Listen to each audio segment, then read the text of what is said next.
Hello, welcome back to another episode of Relatively Damaged Live. My name is Angela, and this is Kat. We got the direction right. Yes. The live shows are currently streamed on Mondays to Twitch, YouTube, and Facebook. Remember to follow and subscribe, or share with your friends, or all of the above, okay? On the Monday segment of our show, Kat and I talk about things we find interesting for about 30 minutes. Today's topic, I don't know, is your opinion valid? Because I'm pretty sure mine is. If you can't tell, we're going to be feisty today. It's funny because we actually had this topic on our list for a while, and we started to get into it, and it was like, no, let's put it off. So, usually we agree on things, and this time I think we might have some dissension on it. Mm-hmm. So why do you think your opinion is valid? What's my opinion?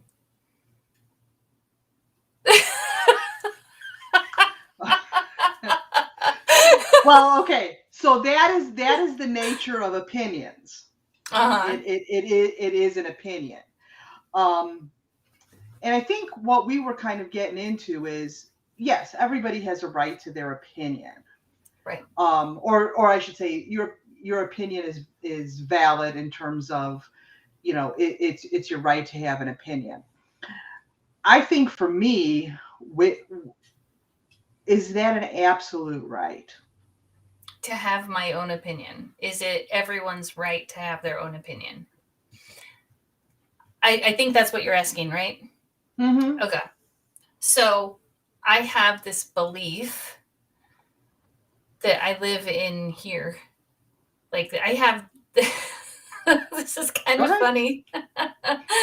Like all of our worlds are our experience. My world is my experience, and how I interpret what other people do is also my experience. And then there are stories I tell about those interactions that become my opinions. And also sometimes I think they become fact because I become angry, frustrated. I'm certain that they did something a certain way. And then I can go back to them and have a conversation. Now, was my opinion valid when I believed all those stories in my head? Well, yeah. And when I go and talk to them, I might learn some new information where I get another chance to either stick to my original opinion, which most times I believe is fact. Again, I'm just really reiterating that. Or I can shift to a new opinion or a new idea, and go from there. Does that help you with kind of what my beliefs are on this? Okay. All right. In light of what you just said, I'm going to read one of our famous quotes by Adam Grant. And it says, "You're entitled to your own opinions in your head." Of course, you live in your head. You do that. That's my commentary there. But we're going back to Adam Grant now. But if you choose to express them out loud, it's your responsibility to, number one, ground them in logic and facts. 2, explain your reasoning to others. And 3, change them when better evidence emerges.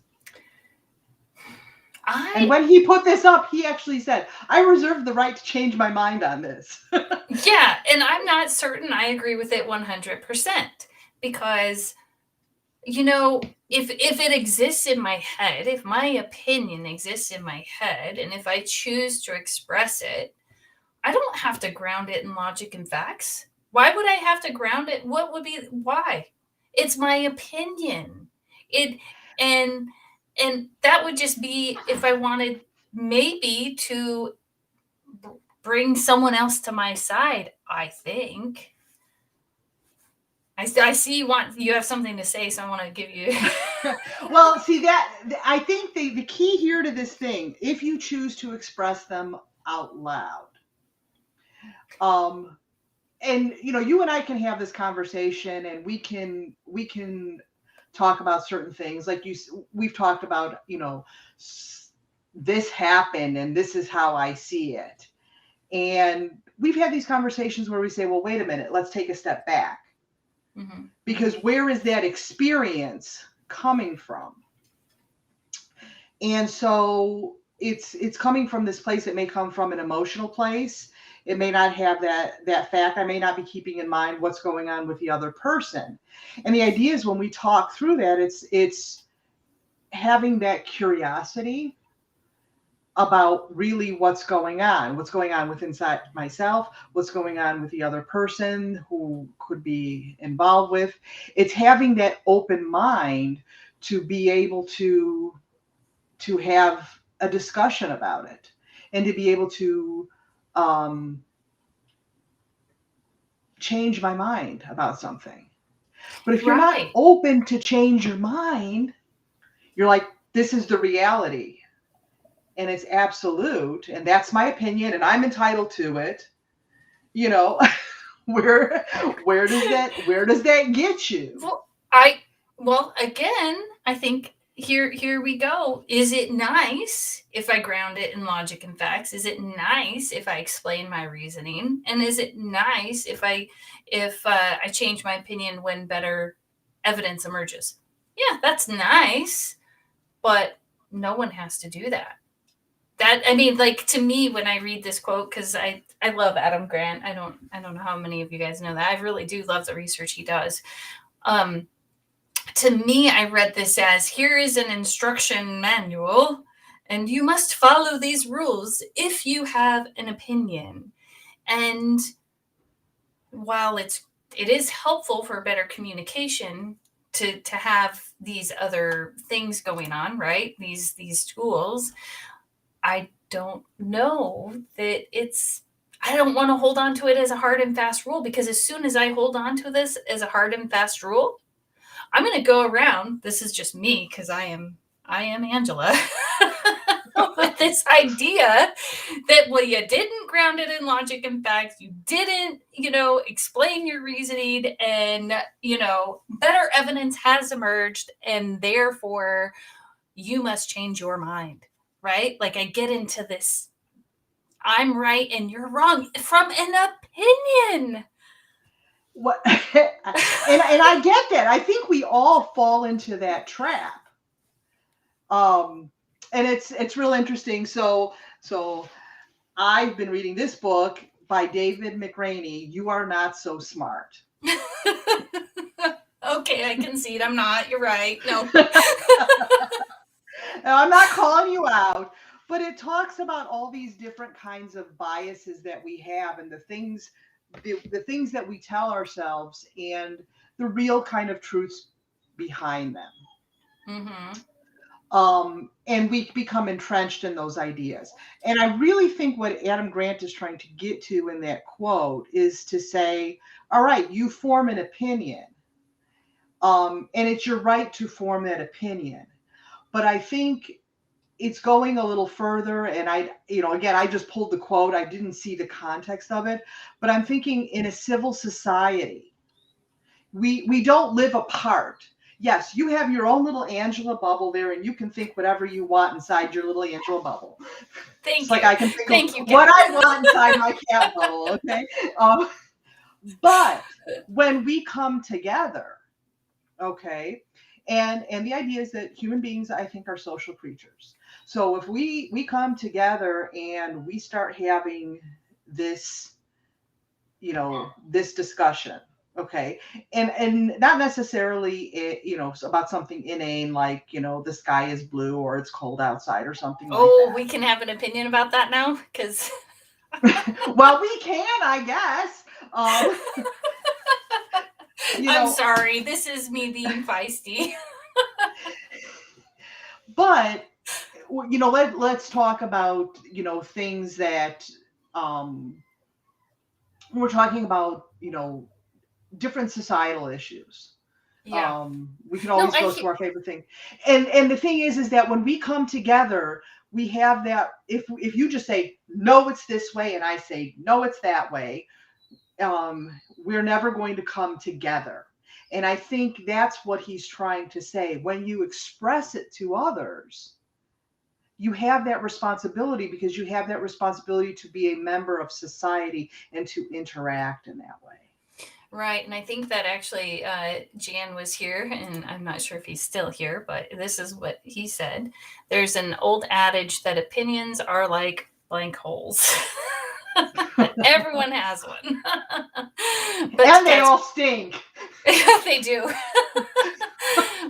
But to Kat's question, opinions are fine to have as long as they're not trampling on the rights of others. And I really think maybe that's where you're coming from, is by having my opinion, because I'm going to take full responsibility for being the opinionated one. Okay.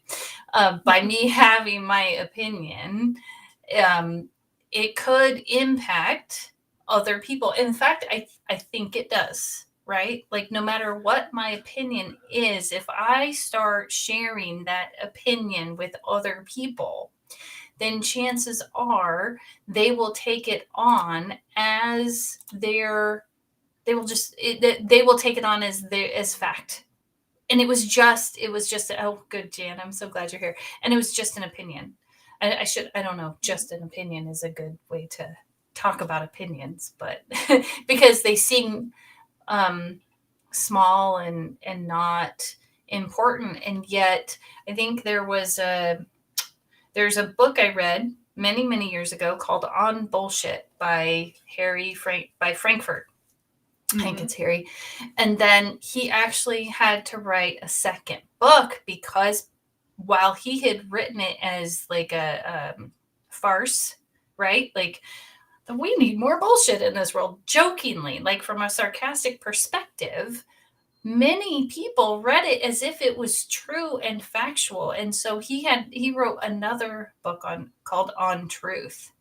And it's, what do they say, a lie will circle the world. There's a saying, will go around the world so much faster than truth.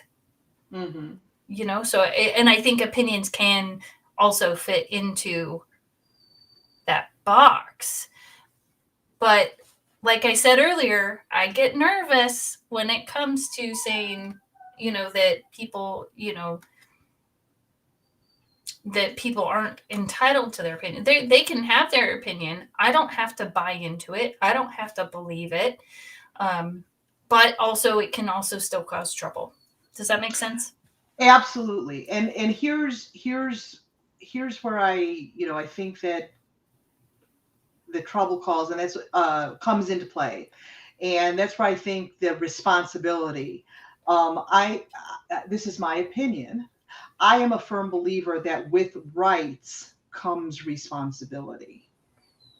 Mm-hmm. So if I think, well, if I have the right to eat whatever I want, whenever I want, however I want, and then I say I'm a cannibal.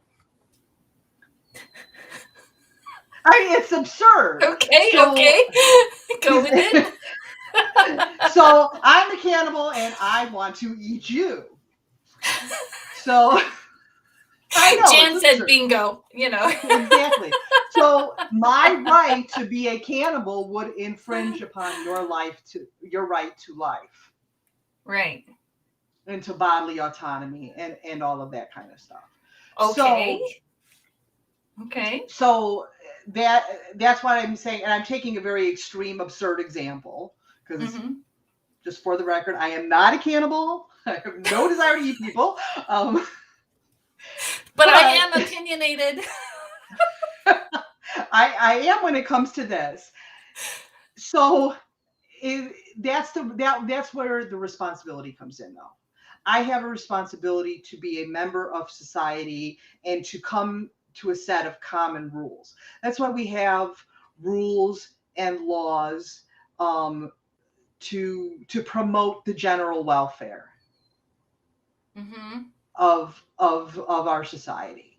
Which is And based on opinions of what other people believed would be important to have a working society it well, on some level, right? yes. But at some point, there has to be some kind of an agreement in order for us to function. Mm-hmm. Because if I'm over here with the cannibals and you're with the non-cannibals, well, hey, you're infringing on my right to be a cannibal, so I'm going to do what I need to do to be a cannibal. Mm-hmm. It's just, so we have to come we have to have that responsibility to come together. Right.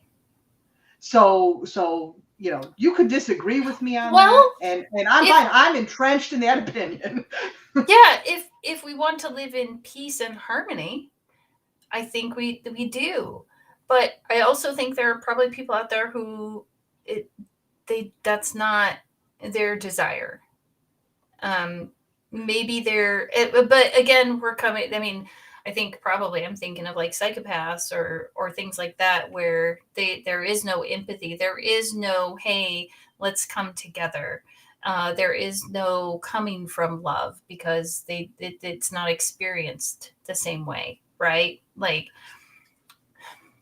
Well, I'm looking even societal delusions, and I call them delusions. So there's a book by Timothy Snyder called On Tyranny, and it talks about the rise of fascism in the 20th century, and the societal delusion, or how society reacted to those people who were trying to get power and who did get power, and how they responded. So people look and they say, well, how could the Holocaust have happened? That just reminds me of the Stanley Milgram experiment, which there is a movie, Experimenter, I believe is what it's called, where there was a Confederate, and then the person being studied who signed up for the study came in, and the person in the white coat showed the person the Confederate, and then the Confederate goes into the other room, and this person gives out this test. They're supposed to test the person in the other room, and if they don't get the answer right, shock them up to like something like some, I don't know how high is high, but I want to say it's like 450 volts or something. I have no idea, but I know it's a lot. And during the study, I mean, the person in the white coat, all that they said was, you must continue with the experiment.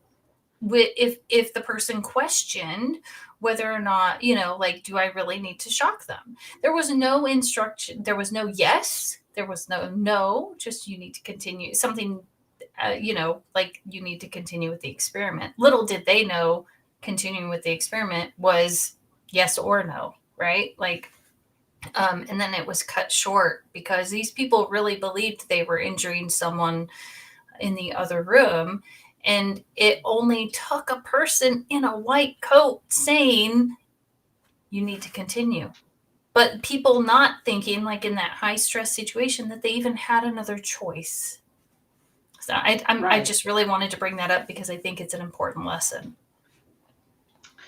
And it is. And then you take something, so that's a simple experiment.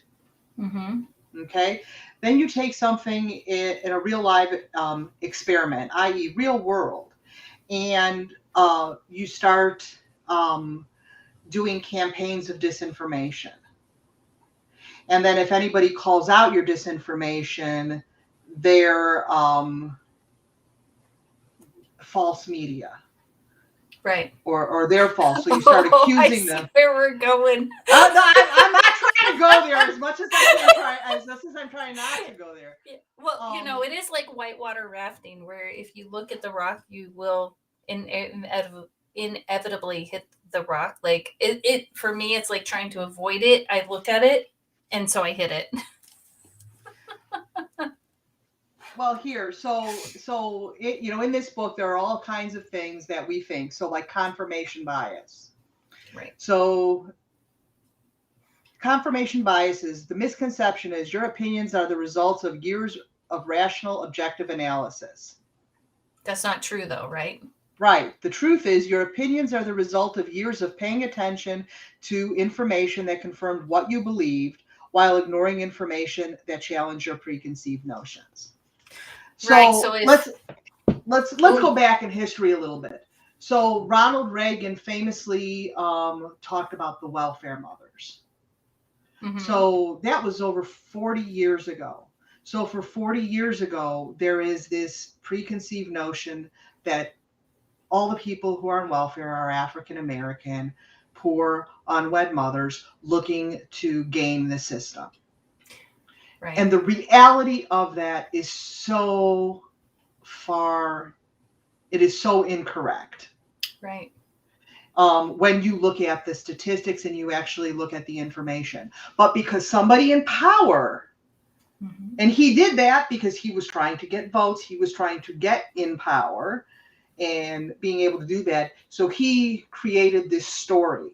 And that story to many people became fact. It Right. became their opinion. And that's what I'm talking about, having the responsibility. So a lot of times people have an opinion and they will express it in order to try and influence because their goal is not to have love, the common welfare of everyone involved. They're trying to get a specific goal, power, Right. in one way or another. And so when people call that out, most people, they're willing to say, well, yeah, I know that person, over there, and they were on welfare and they happen to be African American. And so, yeah, so that confirmed that bias.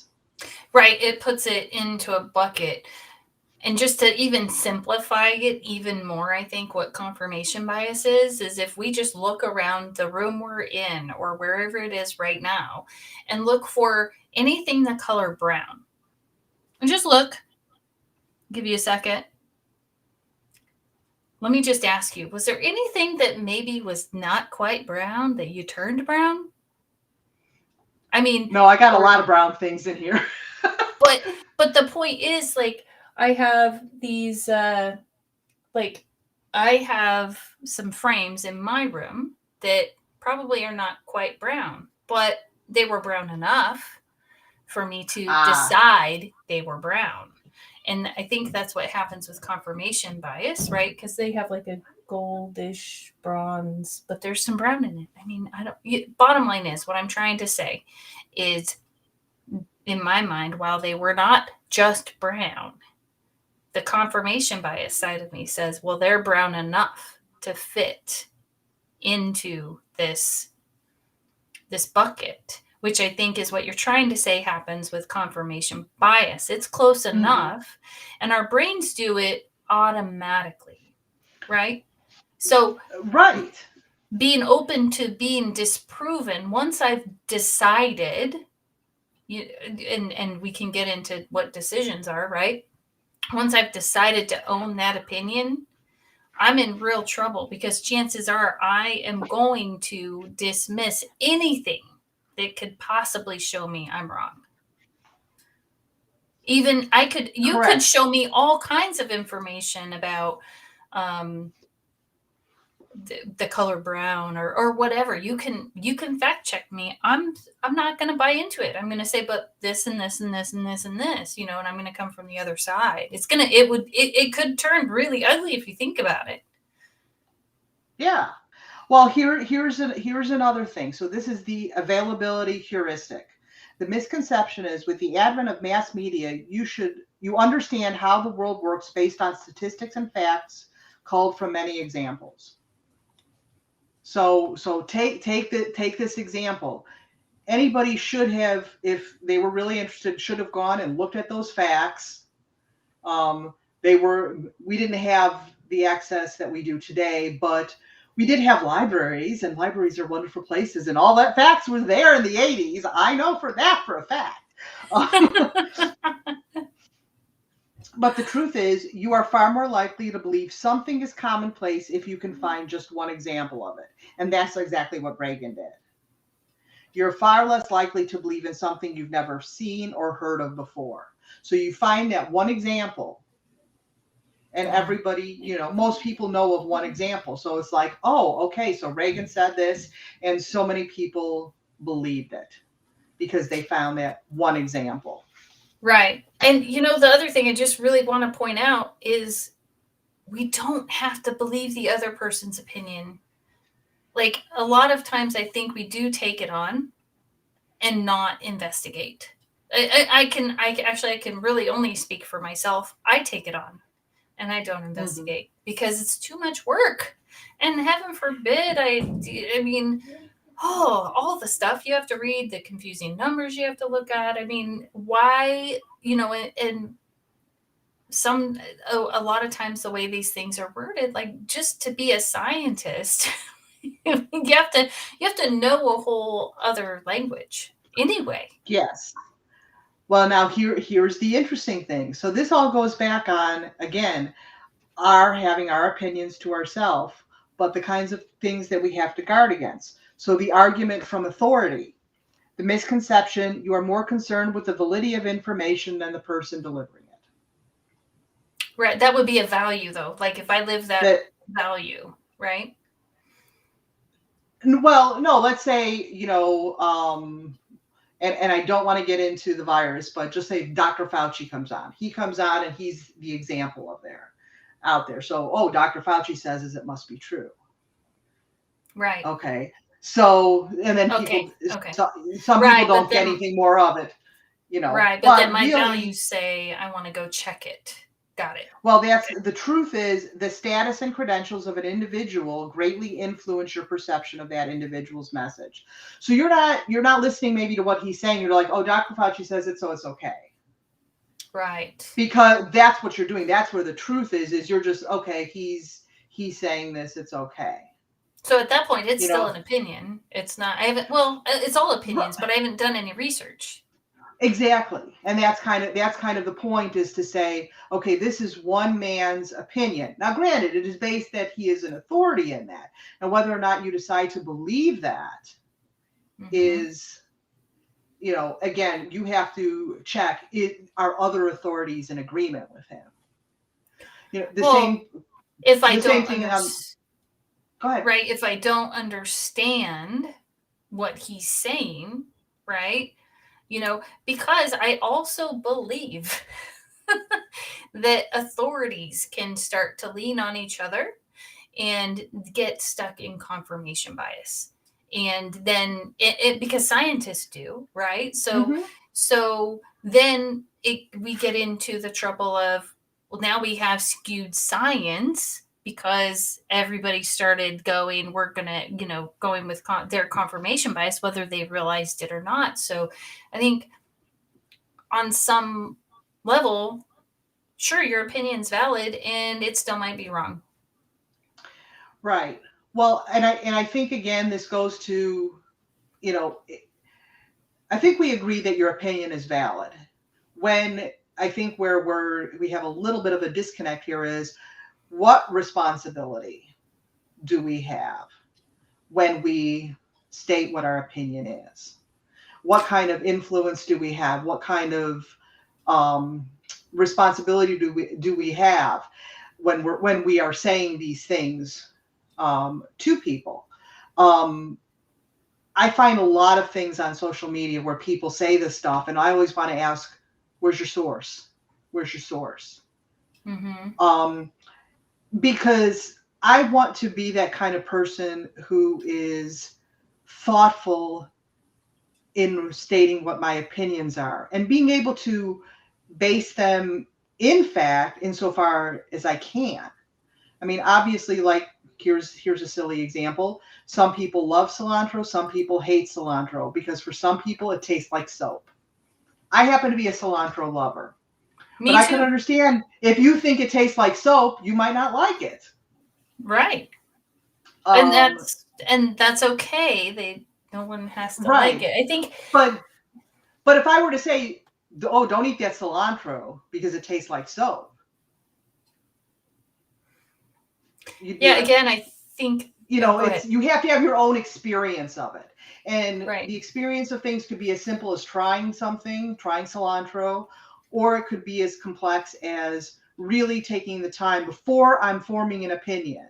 Admitting and understanding what an opinion really is and where it comes from, and these fallacy traps that we can find ourselves in, and saying, if I'm really going to state that opinion, I need to investigate a little bit further before I share that. Or share it at least with a disclaimer. This is my understanding as of now, or this is my opinion as of right now, Mm-hmm. Yeah, based I on think, the information I have. and I think that could be a disclaimer in front of everything we say. This is my opinion right now, right? Like, I hadn't really thought of it from that deep. Well, I don't know if that's deep or shallow level, right? Or more simplistic. That it can all be opinions. And yeah, I'm still not totally reconciled on this whole thing. There's just so much to talk about here. And and really, because I think if we get into it too much further, I just worry that the only way around it is, well, you must believe what I believe. Um, so, and then again, that's my opinion, and I just can get myself into a little bit of trouble right here. Do you understand what And I'm saying? Do you see I where I'm coming understand what from? you're saying, and Yeah. what I'm trying to say is, yes, it's okay to have your opinion, but be open-minded. Mm, Don't become entrenched. Be willing to listen to others. Be willing to experience something different.